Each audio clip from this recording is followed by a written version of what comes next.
2021 호프채널 코리아 온라인 전도회에 오신 여러분 모두를 진심으로 환영합니다. 이 기쁜 소식을 온 세상 전하세 성령이 오셨네. 다 함께 부르시겠습니다.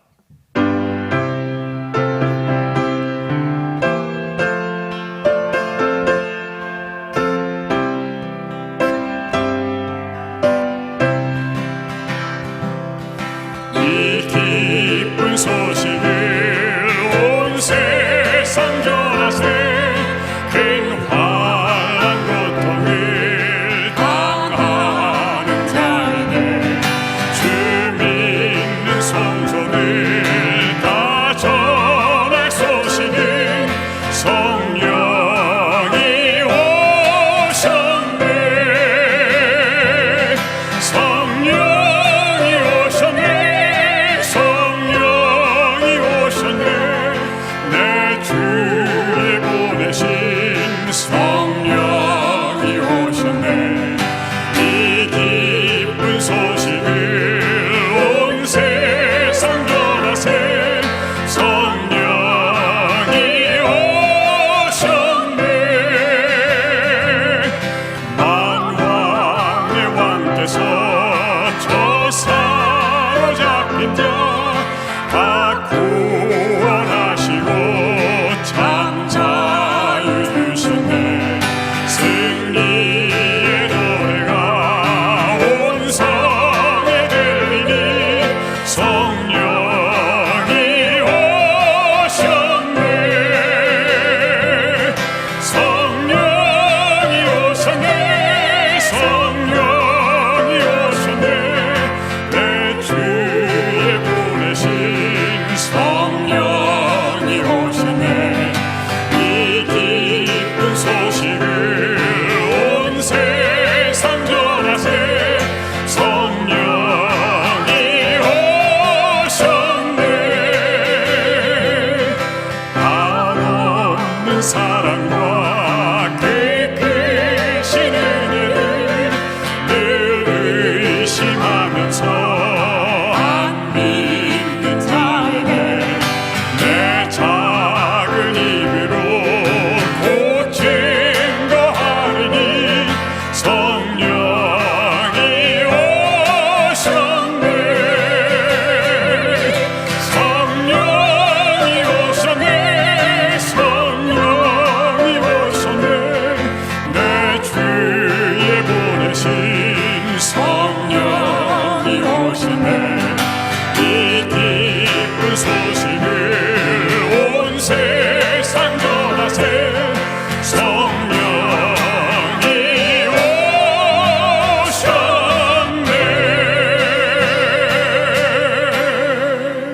오셨네. 아멘. 주제가 집으로 가자를 부르시겠습니다.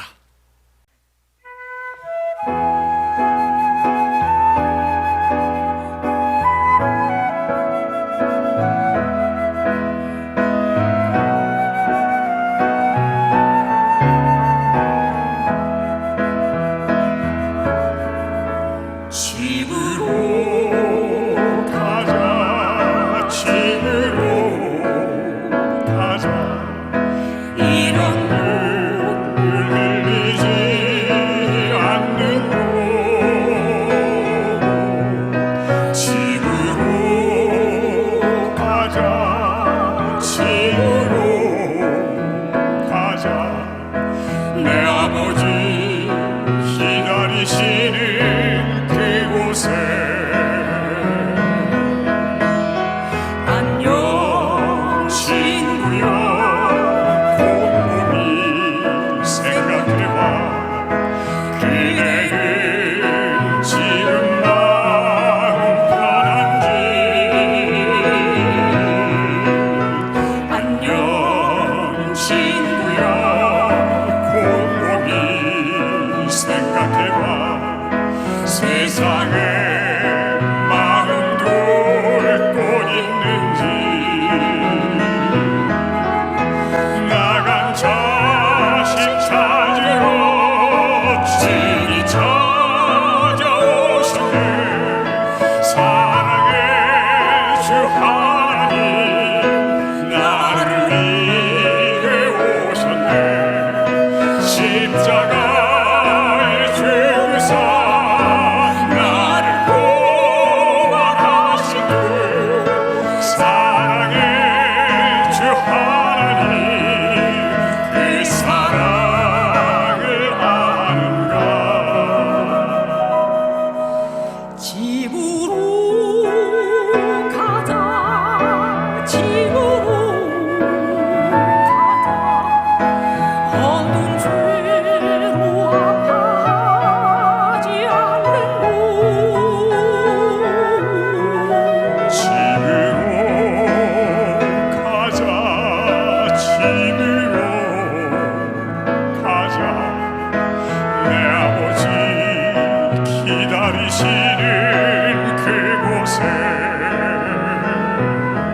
주님 만날 수 있는지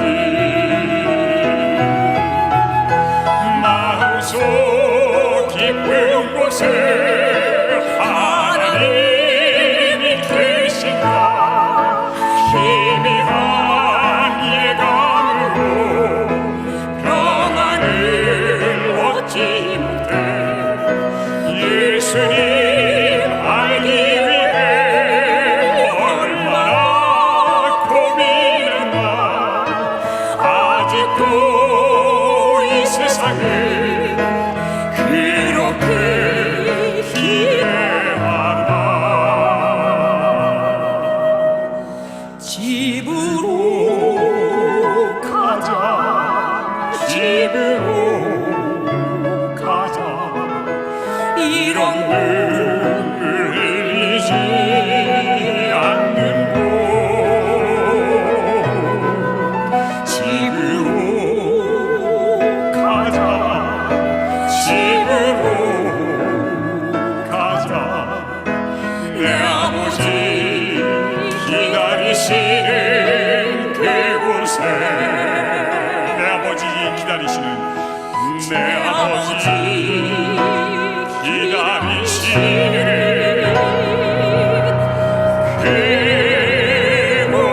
그곳에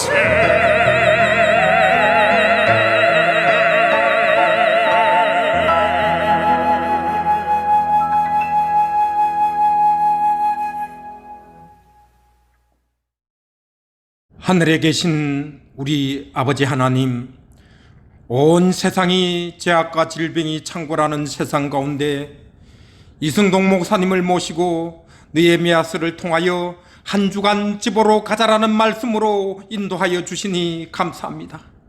느헤미야처럼 궁중의 안락을 포기하고 예루살렘 행편을 듣고 수일 동안 울며 슬퍼하며 하나님 앞에 금식 기도하며 돌아와 에스라와 함께 회개와 개혁을 위하여 이스라엘 백성들이 수문학 광장에 모여 새벽부터 정오까지 율법책의 귀를 기울이고 백성이 율법의 말씀을 듣고 울었다고 말합니다. 오늘 우리도 울어야 합니다. 온라인 말씀 부흥 전도회가 수문학 광장이 되어 회개의 눈물이 내 자신의 흉악한 죄 때문에 울어야 하고 내 자신의 이기심과 못난 자아가 죽지 않아서 울고 교만하여 말씀과 율법 앞에 불순종한 죄 때문에 울고 나와 가족 자녀들을 세속에 물들도록 방치한 것 때문에 울어야 하며 나와 가족들에게는 아낌없이 희생하면서 하나님께 인색한 돈을 사랑한 죄 때문에 울어야 하며 교회에 나오긴 하지만 마음과 생각 없이 습관적으로 형식적으로 드린 예배 때문에 울어야 하고 나 한 사람 때문에 교회가 경건치 못하고 부흥하지 못하는 것 때문에 울어야 하며 그 엄청난 십자가의 구원을 값싸게 여긴 죄 때문에 가슴을 치며 울고 통곡해야 합니다. 말씀 집회를 통하여 강산 목사님께 성령 충만케 하시고 말씀의 권세와 능력 주셔서 전국 모든 재림 성도들이 두렵고 떨림으로 회개와 깨어 마음의 성벽이 제거되어 아버지 집으로 돌아갈 수 있도록 축복하여 주옵소서. 예수님의 거룩하신 이름으로 기도합니다. 아멘. 이 보수 캠빌이라고 하는 목사님이 어느 작은 시골 교회를 섬기게 되었답니다. 부임을 해서 교회를 살피던 중 그 교회의 역사만큼이나 오래된 그랜드 피아노가 부적절한 위치에 놓여 있는 것을 발견하고 급한 마음으로 그 피아노를 반대편으로 옮겼는데 그것이 화근이 되어 채 6개월도 못 되어 그 교회를 떠나게 되었답니다. 떠날 쯤 알게 된 사실은 전에 있던 목사님도 똑같은 개혁을 시도하다가 교회를 떠나게 되었다는 것입니다. 그리고 약 1년 뒤 이 목사님은 우연히 그 마을을 지날 일이 있어 그 교회를 들게 되었는데 그만 자신의 눈을 의심할 수밖에 없었습니다. 그 문제의 피아노가 반대편으로 옮겨졌었기 때문입니다. 후임 목사에게 물었습니다. 그랬더니 그 젊은 후임 목사는 빙그레 웃으면서 목사님 저도 알았어요. 그래서 나름대로의 방법을 강구했죠. 피아노를 단번에 옮긴 것이 아니라 하루에 1인치씩 옮겼거든요. 그랬더니 피아노가 강독상 앞을 지나는데도 아무도 눈치를 채지 못하더라고요.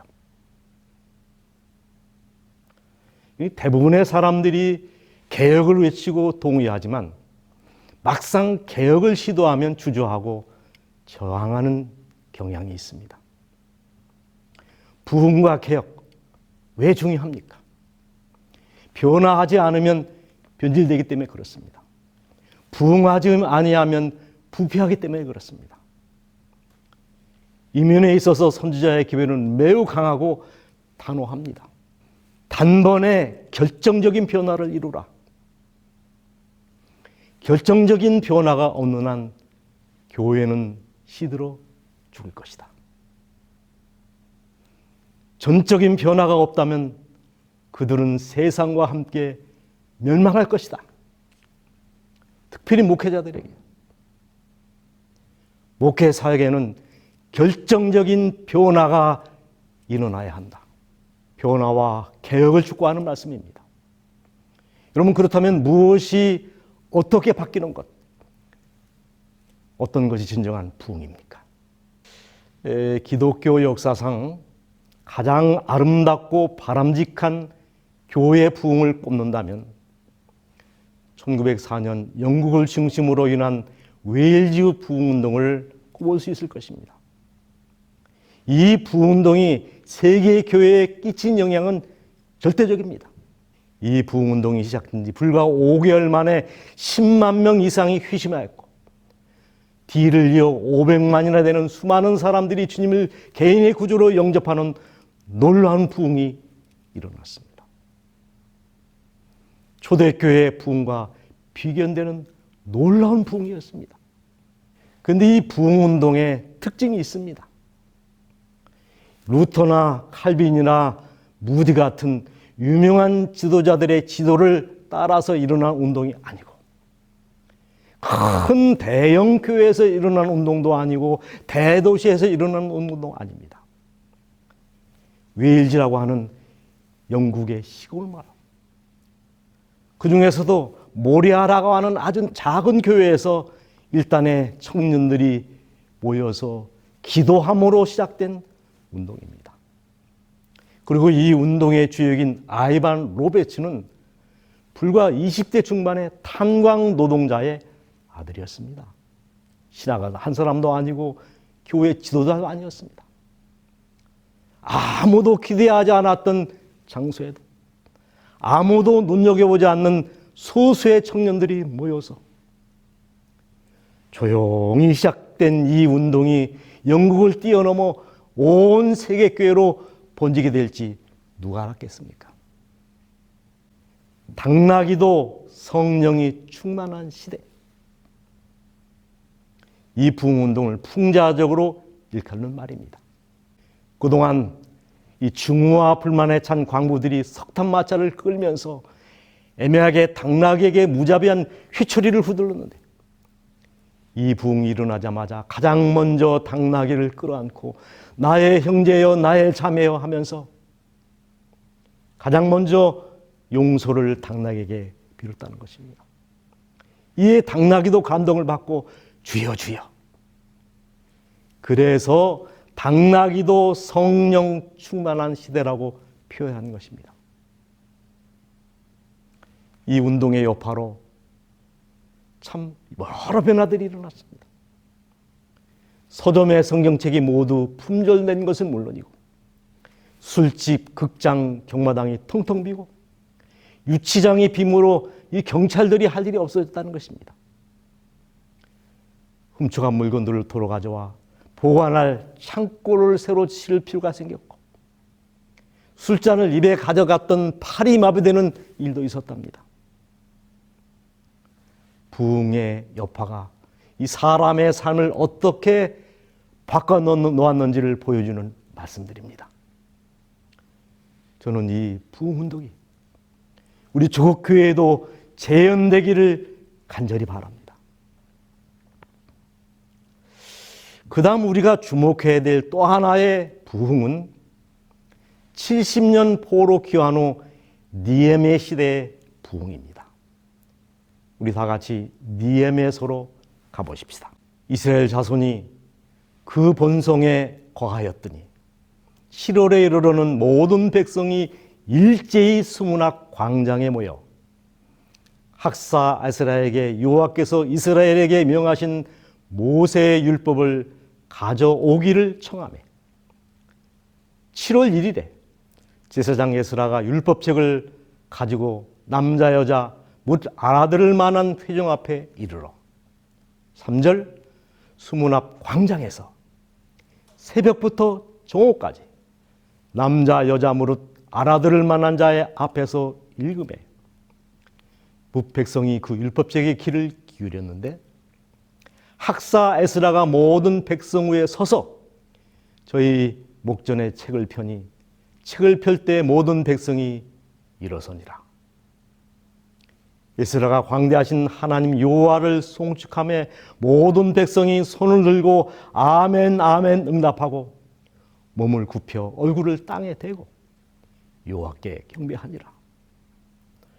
하나님의 율법책을 낭독하고 그 뜻을 해석하여 백성으로 그 낭독하는 것을 다 깨닫게 하며 백성이 율법의 말씀을 듣고 다 우는지라.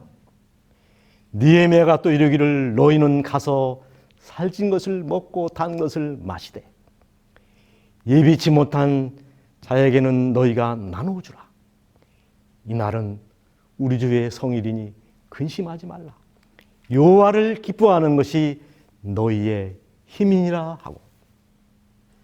여러분 70년 동안 서럽고 눈물겨운 포로 생활을 마친 유대 백성들은 마침내 꾸미고 있던 고토 가나안 땅으로 돌아왔습니다. 여러분 말이 70년이지 세월은 무상한 것입니다. 댕귀피리 소년들은 호백발 노파가 되고 풋풋했던 소년들은 80의 노인이 되어 돌아온 것입니다. 그러나 유다 나라의 시계는 정지되어 있었습니다.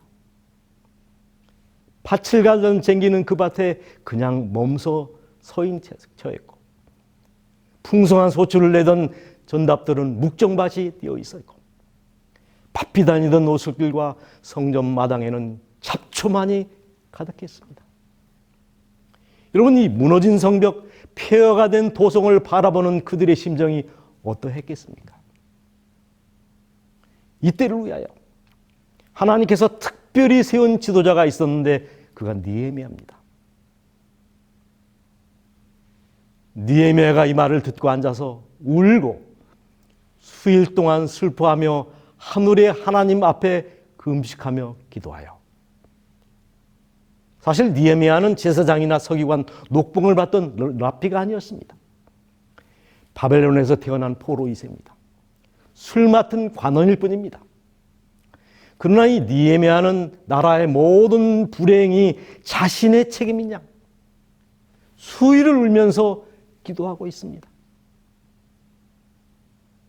마침내 하나님의 은총으로 총독으로 세움을 받은 니에미아. 그의 사역의 현장에는 끊임없는 냉소와 비난이 뒤따랐지만 그는 백절불굴의 믿음과 신앙으로 백성들의 마음을 일으켜 세웠고 불같은 열심으로 회파된 성벽을 건축했습니다. 이와 같은 니에미아의 노력이 없었던들 이 예루살렘의 성의 방치는 더 오래 계속되었을 것입니다. 그러나 뭐니 해도 니에미아가 이룬 최고의 업적은 물리적인 성벽의 건축이 아니라 70년 동안 무너져내린 백성들의 신앙, 마음의 성벽을 일으켜 세운 것입니다. 무엇을 통해서 어떤 방법으로 그 일을 이루었는가? 니에미아서 8장과 13절에 잘 나타나 있습니다. 오늘 1절 본문의 말씀 1절 모든 백성이 일제히 수문 앞 광장에 모여 그랬습니다. 모든 무리가 한 자리에 모인 것입니다. 누구의 지시가 아니라 이심전심으로 모든 백성이 한 자리에 모였다는 것입니다. 여러분, 에스라 2장에 보면은 이 바벨론에서 귀환한 사람의 수가 머리카락을 세듯이 다 기록이 되어 있습니다. 제사장이 4,289명, 백성의 수가 42,306명, 합계가 46,000여 명입니다. 여러분, 일단 모여야 역사가 일어납니다. 아니, 여러분, 모이는 자체가 부흥이 아닙니까? 우리는 지금 모이는 자체가 부담스러운 세상에 살고 있습니다. 모이는 것 때문에 눈총을 받는 세대에 살고 있지 않습니까? 모이기를 피하는 어떤 사람의 습관과 같이 하지 말고 오직헌하여 그날이 가까움을 볼수록 더욱 그리하자. 그 다음에 그들이 한 일은 1절 하단입니다. 학사 에스라에게 율법책을 가져오기를 청하며 그랬습니다. 여러분, 이 성벽 공사는 한 달 만에 단숨에 마칠 수 있는 간단한 공사가 아닙니다. 그러나 그들은 불같은 열심으로 52일 동안 불철주야 온 백성들이 하나가 되어 대업을 이루고 그 역사를 피력했습니다. 때문에 그들은 매우 지쳐 있었습니다. 그러나 그들이 절실히 원하는 것은 느긋한 쉼도 거창한 중공식도 신명나는 축제도 아니었습니다. 하나님의 말씀에 대한 갈망이었습니다. 그동안 이스라엘 백성들은 하나님의 율법을 거의 잊은 채 살았습니다. 율법을 외면하고 형편 따라 적당히 살았습니다. 형편 따라 살다 보니 그들의 형편이 없어졌습니다. 여러분, 그런 영적인 공고함을 직시하고 느헤미야가 가슴을 치며 드렸던 기도가 바로 이것입니다. 종이 주의 종 이스라엘 자손을 위하여 주야로 기도하며 이스라엘 자손의 주 앞에 범죄함을 자백하오니 주는 귀를 기울이시며 눈을 여시사 종의 기도를 들으시옵소서. 나와 내 아버지의 집이 범죄하여 주를 향하여 심히 악을 행하여 주의 종 모세에게 주께서 명하신 계명과 율례와 규례를 지키지 아니하였나이다. 여러분, 기억하십시오. 우리가 하나님을 외면하면 하나님도 우리를 외면하십니다. 우리가 하나님의 율법을 버리면 하나님도 우리를 버리시는 것입니다. 우리가 하나님의 율법을 잘 지키지 아니하면 하나님도 우리를 지켜주지 아니하십니다. 우리가 하나님의 율법을 잊으면 하나님도 우리를 잊으신단 말입니다. 여러분, 무엇이 부흥입니까? 말씀에 대한 부흥이 진정한 부흥이라고 생각합니다. 교회정원 7권 70페이지 말씀. 성경의 한 문장은 사람의 일만 사상과 이론보다 더 가치가 있다. 3절의 말씀입니다. 수문 앞 광장에서 새벽부터 정오까지 남자 여자 무릇 알아들을 만한 자 앞에서 율법책을 읽음에 그랬습니다. 이 수문 앞 광장은 이게 편히 앉아서 말씀을 들을 수 있는 것이 아닙니다. 말 그대로 야외 광장입니다. 에어컨이 있는 것도 아니고 음향시설이 갖춰진 것도 아닙니다. 하늘에서 비가 내리면 그것을 다 맞아야 되고, 아시는 것처럼 이스라엘 나라의 7월은 폭염 수준의 날씨입니다.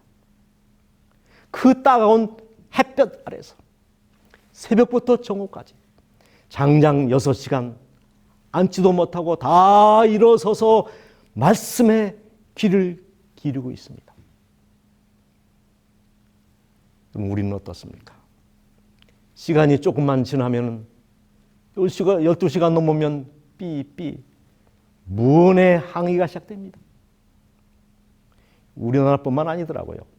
제가 인도네시아 친구 얘기를 들어보니 거기서는 12시가 넘으면은 사회 보는 장로님이 먼저 일어나서 집에 가버린답니다. 3절의 말씀, 율법책을 읽음에 그랬습니다. 이 당시의 예배법은 율법책을 그냥 읽는 겁니다. 주석을 붙이거나 예화를 섞어 하는 구성진 설교가 아닙니다. 어찌 보면 참 따분한 일이죠. 더 큰 문제는 에스라가 읽고 있는 경의 말씀을 알아듣는 사람이 많지 않았다는 것입니다. 왜냐하면 대부분의 이 포로 2세들이기 때문에 통역이 필요했단 말입니다. 그럼에도 딴청 피우는 사람이 단 한 사람도 없었습니다. 모두가 다 숨을 죽이고 길을 쫑긋 세우고 까치발을 들고 시선을 집중하여 장장 6시간 동안 마음을 기울여 하나님의 말씀을 듣고 있는 모습들을 여러분 한번 상상해 보시길 바랍니다. 여러분, 무엇이 진정한 부흥입니까? 저들처럼 하나님의 말씀을 목말라 하는 것입니다. 사슴이 시냇물을 찾기에 갈급한 같이 내 영혼이 주를 찾기에 갈급하나이다. 금 곧 많은 정금보다 더 사모할 것이며 꿀과 송이꿀보다 더 달도다. 내 눈이 주의 구원과 주의 의로운 말씀을 사모하기에 피곤하나이다. 내가 주의 계명을 사모함으로 입을 열고 헐떡거렸나이다. 선지자는 이렇게 우리에게 촉구합니다. 그대들은 과거에 결코 연구한 적이 없었던 그런 정도의 열정으로 성경을 연구하라. 마치 숨은 보화를 찾듯이 말씀을 연구하라. 그 다음에 5절입니다. 저희 목전에 책을 펴니 모든 백성이 일어서니라. 최고의 존경의 표현입니다. 6절 모든 백성이 손을 들고 했습니다. 이 손을 들었다고 하는 것은 항복의 표시입니다. 6절 아멘 아멘 응답하고 감동, 동의, 결심을 표현하는 말이 아멘입니다. 이 현대 교회의 비극이 무엇일까? 죽은 설교자가 죽은 교회를 향하여 죽은 설교를 하고 있다. 누군가 그렇게 얘기했어요. 어떤 교회에서 예배 도중에 마이크가 꺼졌답니다.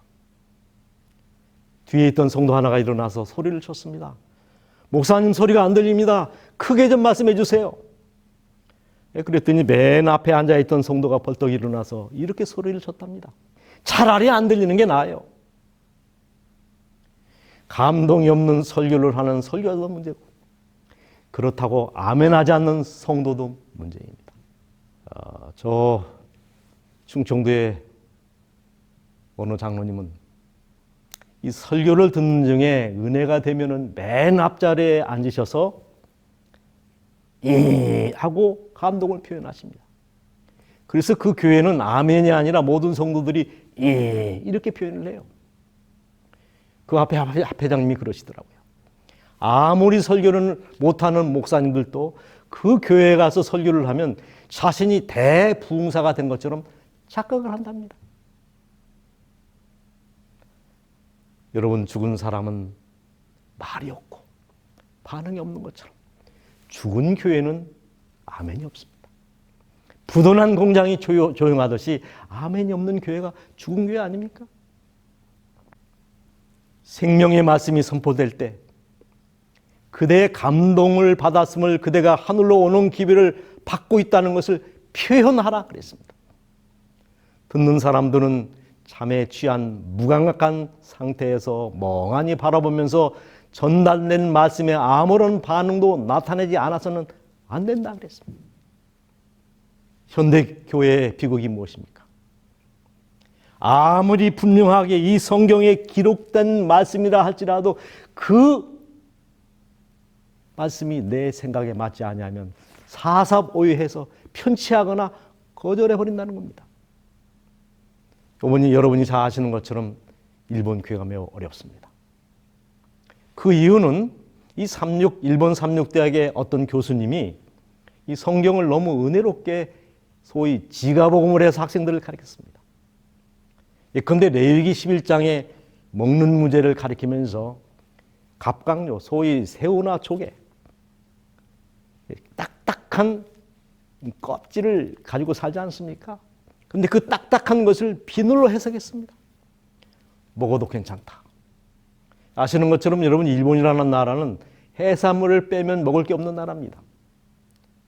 막 삶아 먹었습니다. 그것만 삶아 먹었으면 좋았는데 하나님까지 삶아 먹었습니다. 그래서 일본 신학이 무너졌고 교회가 무너지게 된 거예요.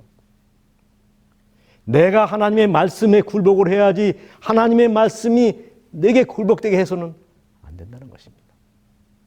하나님의 율법책을 낭독하고 그 뜻을 해석하여 백성으로 그 낭독한 것을 다 깨닫게 하며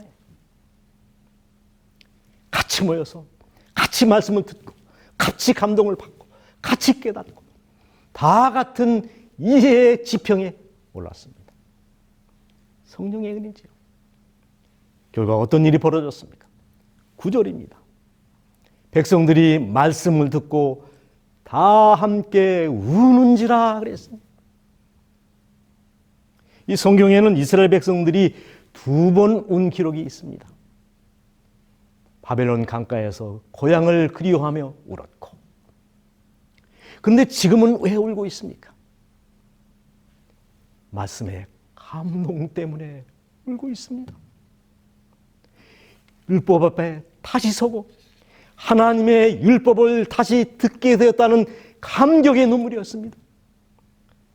유다 백성들은 70년 포로 생활 동안 말씀이 없는 삶, 예배가 없는 삶이 얼마나 곤고하고 허전한지를 뼈저리게 배우고 돌아왔습니다. 그들이 작정하고 온 거 아닙니다. 이신전심으로 모두가 같이 울었습니다. 여러분, 무엇이 부흥입니까? 사람을 모아놓고 소리를 지른다고 부흥이 오는 것이 아닙니다. 흐느끼는 영혼이 말씀으로 돌아갈 때 바로 그곳에서 부흥이 일어납니다. 이것이 바로 말씀의 부흥입니다. 설교 시간에 딴전 피우던 사람이 맨 앞자리에 앉기를 좋아하고, 교과 공부를 등한히 하던 사람이 깨알처럼 밑줄을 쳐서 공부를 하고, 고든 기별에 반항하던 사람이 열심히 있는 개혁자가 되고, 이 성령만 펴면 잠이 오던 사람이 밤을 씻으며 말씀을 연구하고, 문자만으로만 다가오던 말씀이 한간의 의미까지 깨달아지고, 말씀을 읽을 때 내 마음에 뭉게의 구름처럼 감동이 피어오르고, 신간 예언의 신이 나오면 가장 먼저 달려가서 그 책을 사서 읽고, 만나는 사람에게, 성경을 모르는 사람들에게 하나님의 기별을 전하고, 교회 오는 날이 기다려지고, 참회가 절로 나오고, 매사에 부정적이던 사람이 긍정적인 사람으로 바뀌고, 자기밖에 모르는 사람이 남을 먼저 생각하는 사람이 되고, 들쭉날쭉하던 사람이 믿어온 사람이 되는 것. 성령만 펴면 감동에 되어 자꾸 눈물이 흐르는 그런 사람. 여러분, 도대체 언제부터 우리의 신앙이 이렇게 부도가 났습니까? 우리는 언제까지 이렇게 감격 없는 신앙에 휘둘려야 합니까? 말씀을 멀리 했기 때문이지. 그래서 우리의 신앙이 산성화되고 각주화된 것입니다. 저는 한국교회에 저희 가정에 이런 부흥이 왔으면 참 좋겠습니다. 이 대부분의 집회는 감동을 받고 눈물 몇 방울 흘리고 끝나버리는 것이 일반적인데, 이 집회는 그렇게 끝나지 않습니다. 7월 1일에 시작된 이 수문합 집회는 안식일을 지나고 7월 10일 대속죄를 지나 그달 24일까지 이어집니다. 느헤미야 9장 1절로 6절의 말씀입니다. 그달 24일에 이스라엘 자손이 다 모여 금식하여 굵은 배를 입고 티끌을 무릅쓰며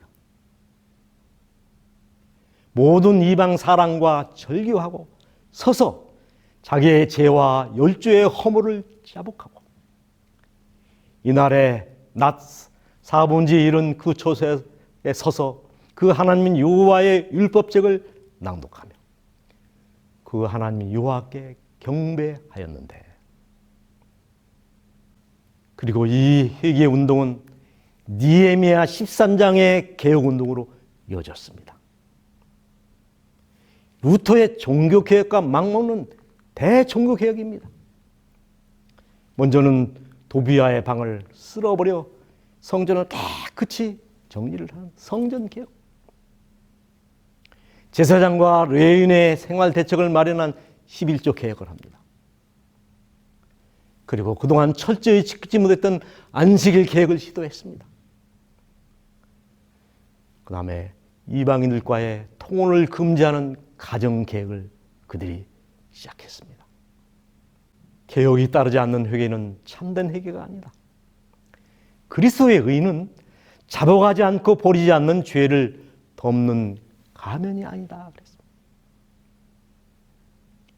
그대의 삶에 전적인 변화가 일어나지 않는 이상 그대는 그대가 머무는 교회의 저주거리가 될 것이다. 1623년 영국이 영적으로 매우 어려울 때 한 경건한 농부가 하나님께 간절히 무릎 꿇고 기도했습니다. 하나님, 우리나라 영국이 참 어렵습니다. 나라가 어렵고 교회가 어렵습니다. 이 나라에 모세와 같은 훌륭한 지도자, 나라를 구할 희망을 제시해 줄 수 있는 능력 있는 지도자를 보내주십시오. 당장 하늘에서 응답이 왔습니다.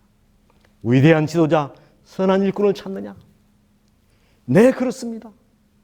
우리 교회에 그런 지도자를 주십시오. 그 사람이 바로 너다! 코르멜 장군의 이야기입니다. 그렇습니다, 여러분. 누군가 고집스러운 자아를 내려놓고 주님 앞에 자신을 굴복하는 순간 부흥은 시작됩니다. 누군가 무릎을 꿇고 회개의 눈물을 흘리는 순간 부흥은 시작된다는 사실을 기억해 주십시오. 누군가 골방에 앉아 하나님의 말씀인 성경을 펴는 순간, 그리고 아멘, 아멘을 하고 감동을 고백하는 순간 부흥은 시작되는 것입니다. 그때 여러분과 제가 흘리는 눈물이 바로 늦은 비의 시작이 되는 것입니다. 부흥은 어느 시대에 어떤 사람, 어떤 지위에 앉은 사람의 전유물이 아니라 겸허하게 무릎을 꿇고 기도하는 사람의 기도의 응답인 것입니다. 그렇습니다. 누구라도 하나님께 마음을 들여 헌신하면 하나님은 그 사람을 통하여 위대한 일을 이루십니다.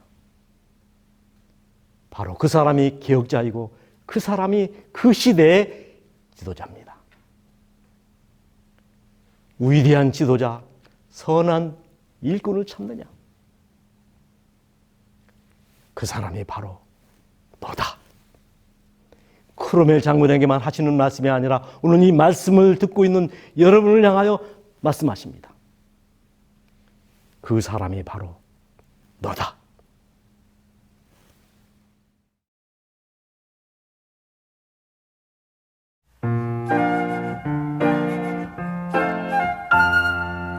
빈들의 마른 돌같이 시들은 나의 심령, 주님의 허락한 성령 간절히 바랍니다. 가물어 메마른 땅에 단비를 내리시듯 성령의 단비를 부어 새 생명 주옵소서.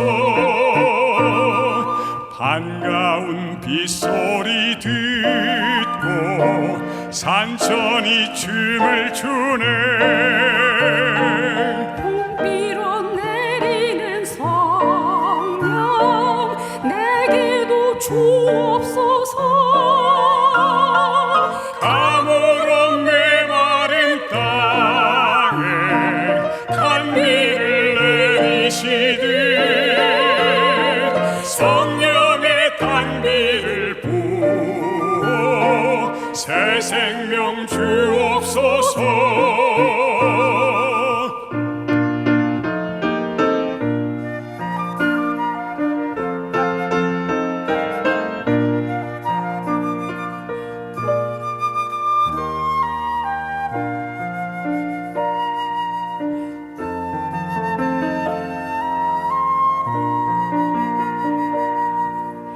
참되신 사랑의 언약 어길 수 있으리요. 주께서 흡족한 은혜 주실 줄 믿습니다. 가물어 메마른 땅에 단비를 내리시듯 성령의 단비를 부어 새 생명 주옵소서. 성령의 단비를 부어 새 생명 주옵소서.